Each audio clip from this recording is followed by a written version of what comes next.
On June 18, 2026, dawn turned the Strait of Hormuz into a sheet of hammered silver. 300 tankers sat still, like abandoned vaults. We think the lane stayed closed because one side fought harder. It stayed closed because the ledger broke first. The public story sounded heroic. Two carrier groups surged east. Destroyers spread out, and satellites watched every wake. The classified story was uglier. The Navy was winning the firefights and losing the balance sheet. That is the inversion.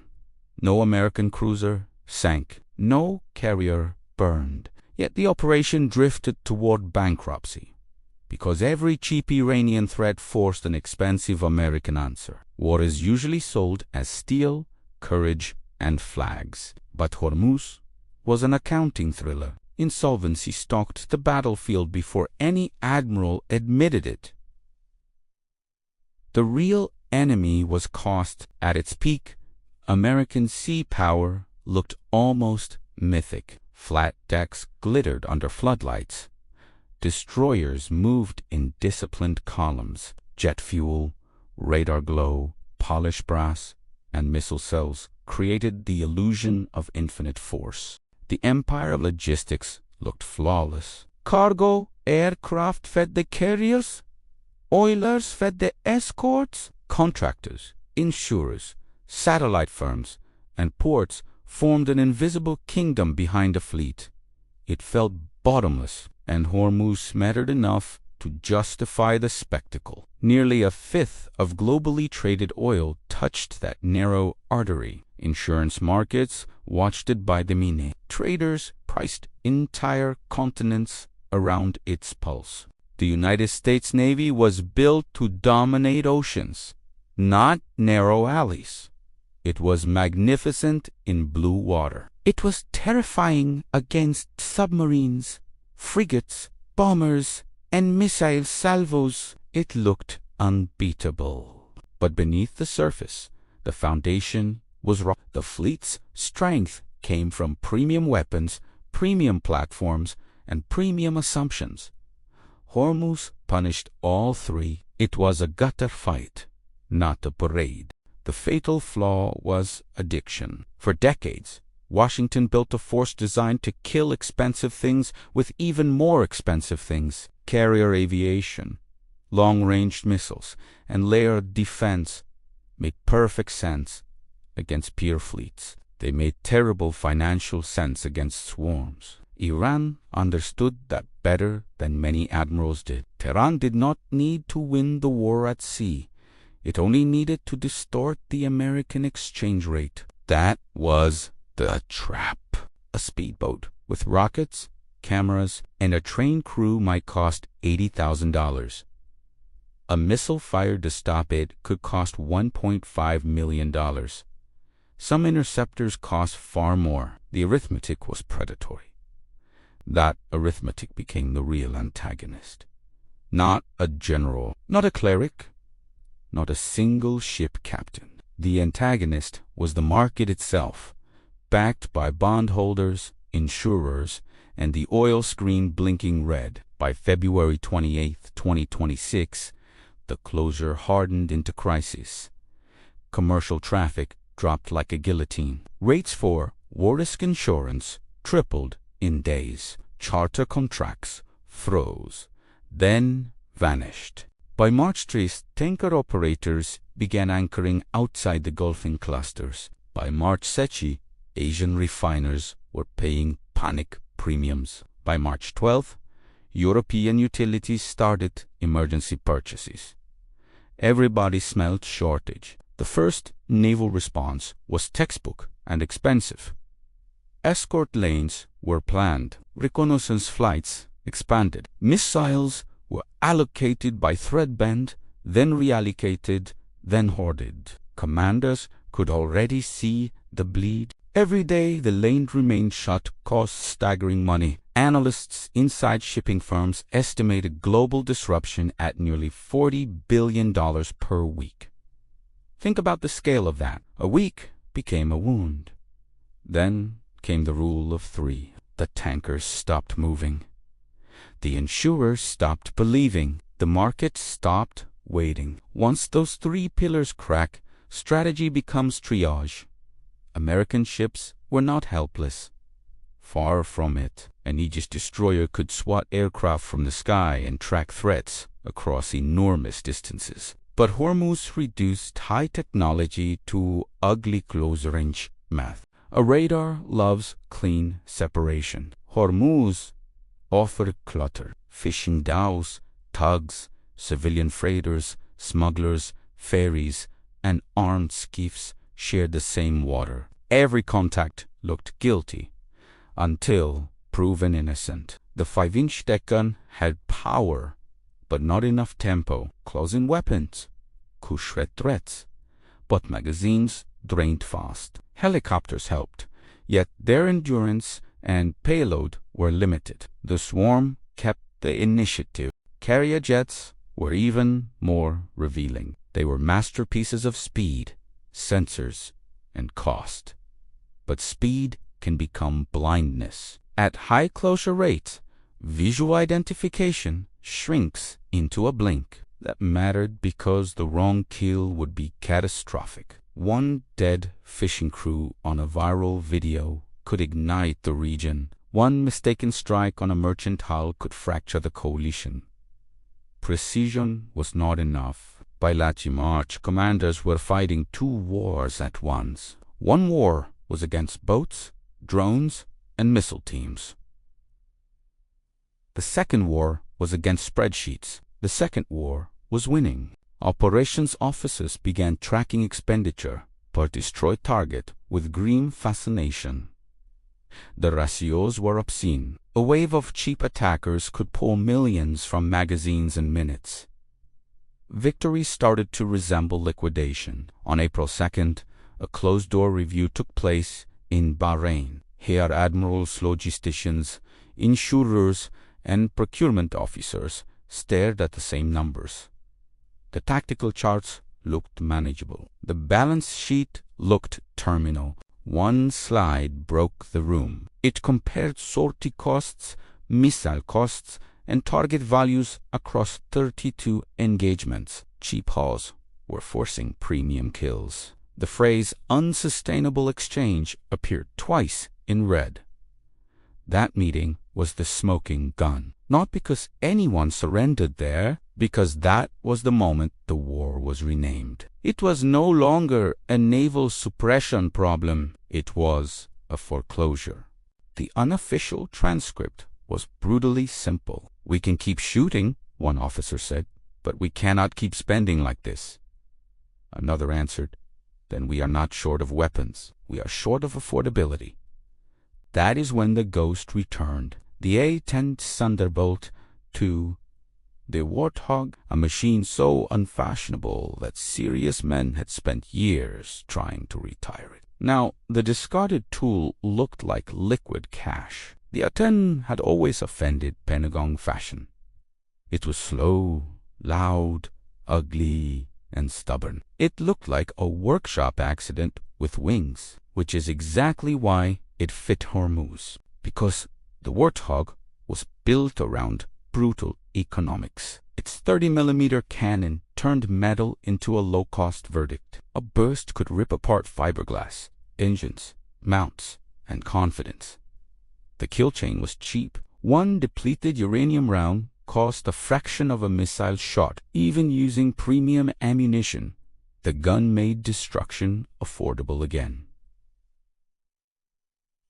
This was not elegant. It was cash discipline at 300 knots. The aircraft's speed was another strange advantage. Fast jets crossed the target area too quickly for comfortable visual sorting. The A-10 lingered.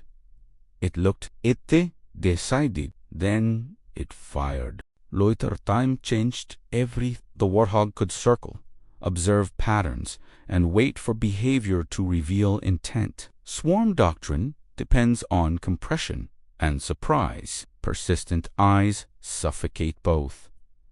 Then there was survivability. Hormuz is lined with coastlines, coves, and ugly firing points. Heavy machine guns and shoulder-fired missiles make low altitude expensive. The A-10 was built to absorb that bill. Its titanium armor was not romance.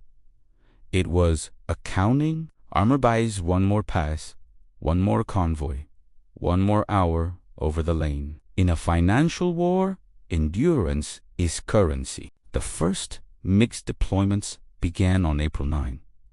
Air Force crews arrived with the energy of men, greeting a problem built for them. Maintenance teams moved like bank clerks reopening a vault.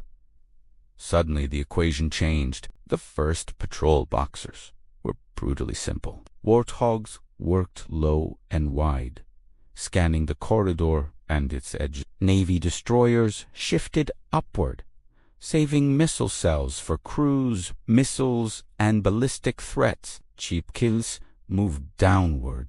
By April 11th, the data started turning. Cost per neutralized surface threat fell sharply. Magazine preservation improved across the escorts. Insurance analysts, those cold priests of commerce, noticed first. Within a week, underwriters trimmed war-risk premiums for escorted convoys with dedicated low-altitude support. That was the real applause. Not headlines, not briefings. Money had begun to believe again. And belief is everything in a choke point. A tanker captain does not sail for patriotism. A shipping board does not vote on honor. They move when the numbers say survival beats loss. The Warthog did not solve Hormuz because it was magical. It solved Hormuz because it restored a sane exchange rate. It matched cheap threats with cheaper destruction. That is what closed the bleeding. The Navy had been trying to protect sovereignty with luxury receipts. The A-10 brought cash accounting to a knife fight. When the shot cost less than the threat, deterrence returned. Swarm logic cracked. By April 19th, escorted traffic resumed in thin pulses. By April 26th, the anchored backlog began to shrink. By May, Trace crude futures seized enough to calm several emergency markets. Not peace, but oxygen. Then came the true climax. It was not an explosion. It was a default. Iran's swarm strategy defaulted when it could no longer bankrupt the response. That is the cruel heart of maritime power. Sovereignty is solvency. A state controls water only while it can afford control. Once cause outruns cash, flags become decoration. The social consequences had already spread outward. Fuel prices bit into food transport. Blackouts threatened poorer importers. Families who could not locate Hormuz on Ama still paid for it in bread and heat. Humiliation spread to Gulf rulers, learned how narrow their margin really was. Western planners learned that prestige weapons can become financial traps. And Iran learned that trap works only while the prey keeps overpaying. The smoking document from Bahrain was later nicknamed the Cheap Kill Memo. It never became famous outside defense circles, but Korea spent around it. Procurement language changed. So did doctrinal religion. For the Pentagon, the wound lasted years. Emergency munitions purchases, convoy guarantees, insurance backstops, and surge basing costs created a hidden tab. Congress eventually called it necessary. Accountants called it a scar. The official stabilization package ran through 2034. Supplemental appropriations covered missile replenishment, maintenance overruns, and maritime insurance support. The final check tied to the Hormuz emergency was reportedly written in 2039. Let that year sink in. That means the aftershock outlived the crisis by over a decade. Young officers studying fleet design inherited the bill. Taxpayers who forgot the headlines still paid the interest. History, the stats, and the scar was not only American. Gulf importers redesigned storage policy, Asian buyers diversified suppliers. European ministries rewrote energy contingency plans. A 6-mile corridor reshaped strategy across half the planet. The Warthog itself became a bitter symbol. For years, it had looked obsolete on PowerPoint slides. Then a real crisis arrived and exposed the poverty of fashionable assumptions. The unwanted machine balanced the books. That is why this story matters beyond airplanes. It is about institutions falling in love with prestige. It is about planners mistaking price for value. It is about the ledger always waiting. Empires do not usually collapse in one dramatic blast. They bleed through premium habits, bad ratios, and arrogant procurement. They suffocate under gold-plated answers to plywood problems. Then reality sends the bill. Hormuz proved something older than modern aviation. The side that understands cost controls tempo. The side that controls tempo shapes fear. And the side that shapes fear often writes the piece. So when people ask why the U.S. Navy needed the A-10 Warthog at Hormuz, the answer is mercilessly simple. It was not about nostalgia. It was not about sentiment. It was about solvency. A fleet built for capital war met a corridor ruled by discount violence. Missiles could kill the threat, but they could not survive the accounting. The Warthog could do both. That was the difference. Remember the opening image. Hundreds of tankers frozen at sunrise. No burning carrier, no sunken destroyer, just a system choking on its own cost structure. That is how history really turns. Not only on courage or speeches or steel, it turns when one side discovers the other side's balance sheet. Then the war changes shape. If you want more stories where empires, wars, and crises are stripped down to cash, debt, oil, and hard arithmetic, subscribe now.